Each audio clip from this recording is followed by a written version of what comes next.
This video is brought to you by Nokian Tires, a leader in safety and sustainability. Maximize performance and efficiency with their made in USA all-season tires and their dedicated Hakkapeliitta EV winter line from the inventor of the winter tire. Learn more at nokiantire.com/EV.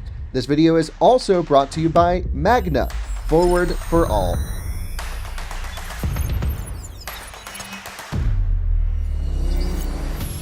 Hey guys, and welcome to another Out of Spec Reviews video. Today we are doing a 10% challenge in the 2023 Mercedes EQE 500 4MATIC SUV. Quite a long name. I had to have this in order to remember. My brain's not too great. But we're doing a 10% challenge. I'm currently letting the battery drain all the way to 10%. And I'll give you guys the rest of the procedure in the car as we set up. So to give you a brief explanation of how this test is run, I've already hit the highway, let it precondition, and then I came over here, plugged it in until I was at 25% or so, drove it around a little bit more, also a preconditioning as well, and now letting it sit until we can hit 10%. Once I get to 10%, I will be plugging it into a 350 kilowatt charger and setting a timer for 15 minutes because that's what we believe how long you should really stay at a charger on a road trip. And then after that 15 minutes is up, I will drive it around on the highway, tracking at 80 miles an hour until I reach 10% again, and once I reach 10%, I'll let you guys know how far this can go in this challenge. So far, just my general, the car is great. I really have enjoyed it, and just my brief time with it, it's just such an easy EV. I mean, everything is, the navigation, the driver assistance and everything is just very, very, very good. The only gripe, of course, is all the Mercedes logos. I am not sure what kind of car this is. It fails to remind me what it is, but overall, is it a great looking car? No, but it is a good EV once you actually drive it around. And just to give you guys some numbers of what something like this cost, this car fully spec'd out is $98,000. Goodness gracious, for the look of this thing, you would hope it be a little bit less, but the tech and everything inside of it is really, really great. So we are hitting at 11%, so I'm going to go ahead and back it in, and so as soon as it hits 10%, I'm able to plug it in and charge it. So let's go ahead and get to that.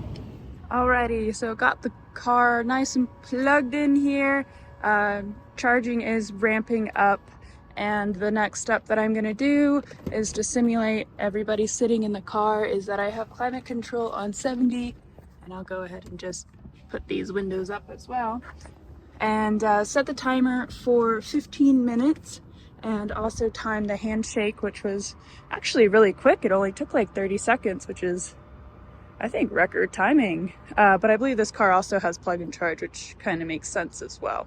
So plug and charge does make a huge difference to make this experience a little bit better. But honestly, Electrify America has been doing really well these past day that we've been back from Germany. So we'll see if it continues.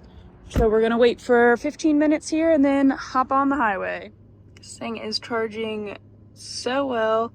167 kilowatts at 16%.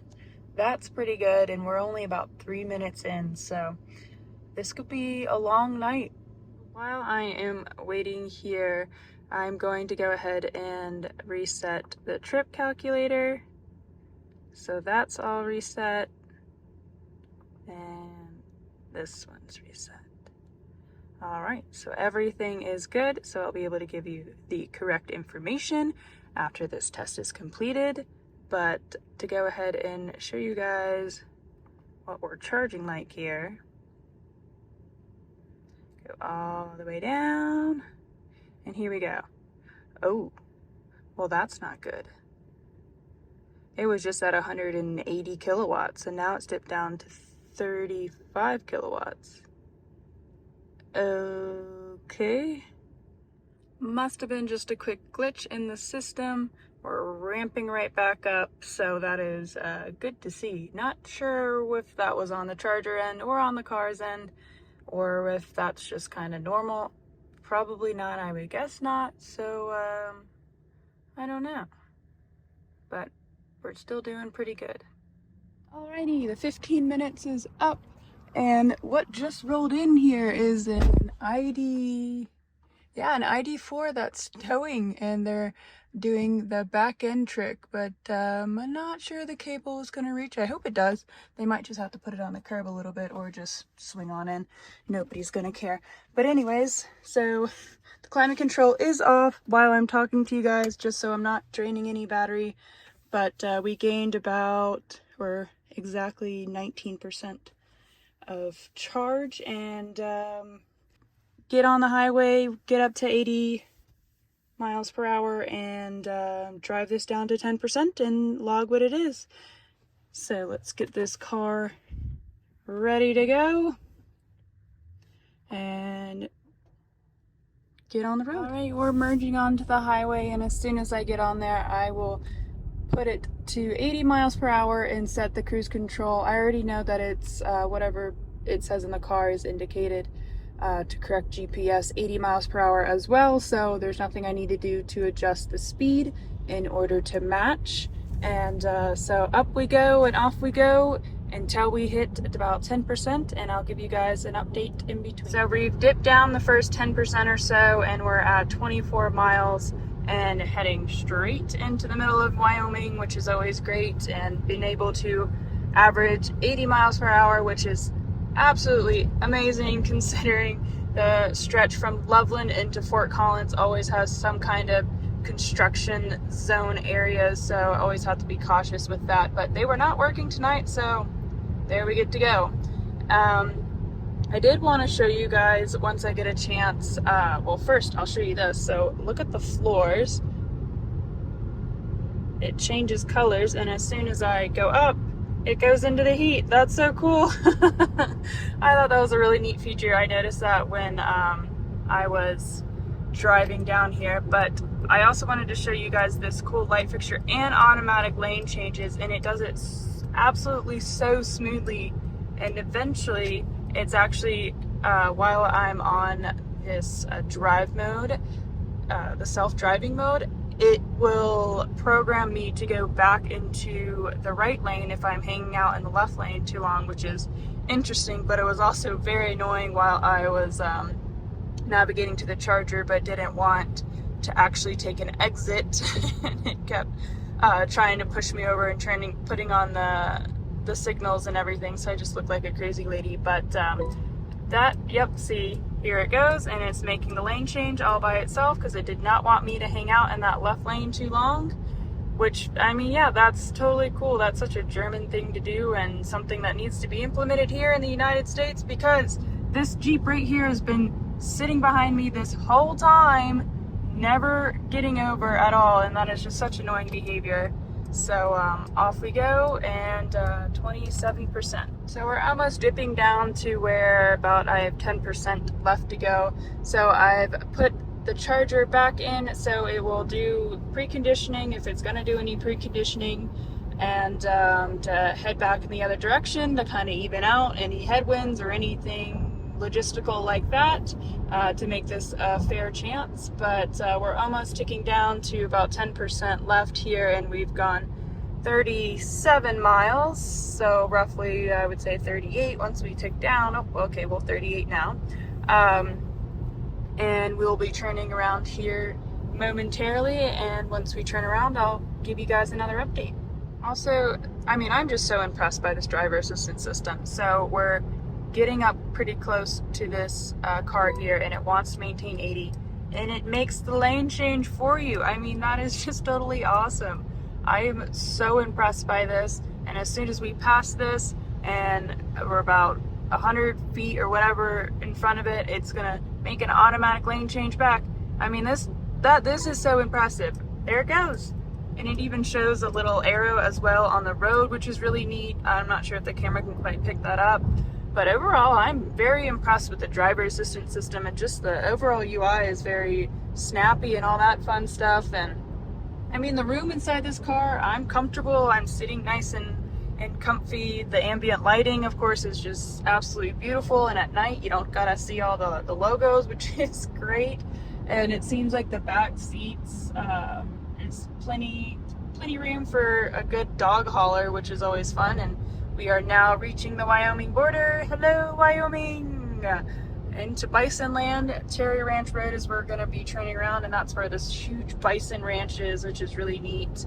And so we hit the 18% mark here, and we're at 42 miles. So it's going to rate relatively well for the test, I would say. I looked back on the sheet just to get myself familiarized and to see what this quite compares to, and it's pretty good. So if you guys do want that information to see what it does compare to all the other cars that we've tested, there is a link in the description down below for you guys to take a look at as we log everything, as much data as we can in the test, and to get all that information for you guys.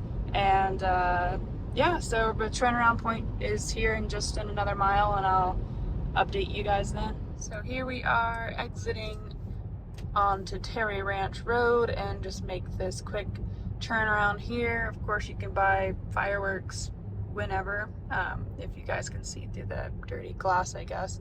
So apologize to the terrible quality of video that this may or may not be, but I am trying my best here, and gonna make this turn around, and then of course bump it back up to 80 miles per hour, going back to Fort Collins, and away we go.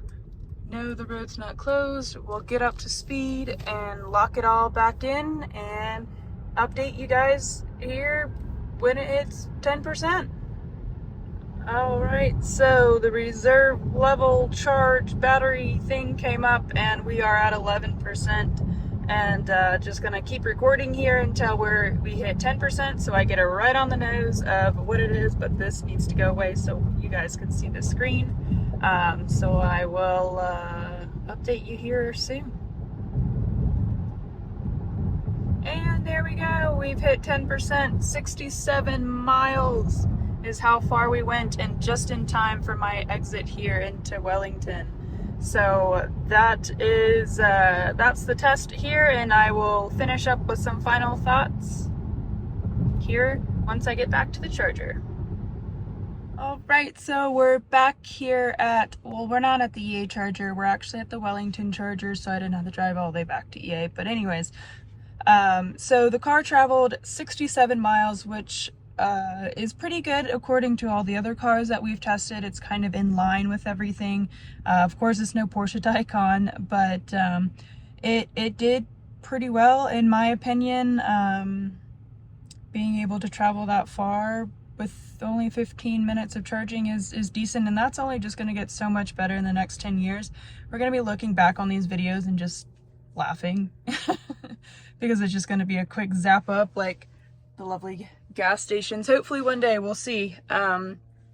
Charging infrastructure, everything, it definitely needs to get better in the United States, but it's possible to have reliable charging. So I'm very, very hopeful that it's going to happen.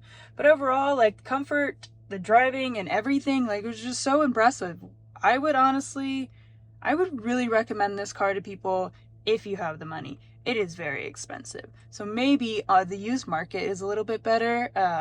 Definitely I would look into that. But I'm just overall very impressed by the car. Would I trade in my car for it? No. Still love my e-tron. But just the tech with this. If I had this tech in the e-tron, and if Audi could get their you-know-what together, then heck yeah.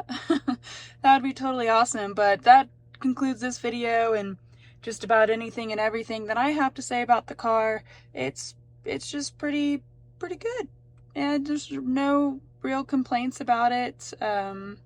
So yeah, I'll leave you guys with that, and if you want to look at all the other ones that we've already done to compare with this car, you're more than welcome to check out the link in the description. But we'll see you guys on the next one soon. Thank you for watching. Bye bye.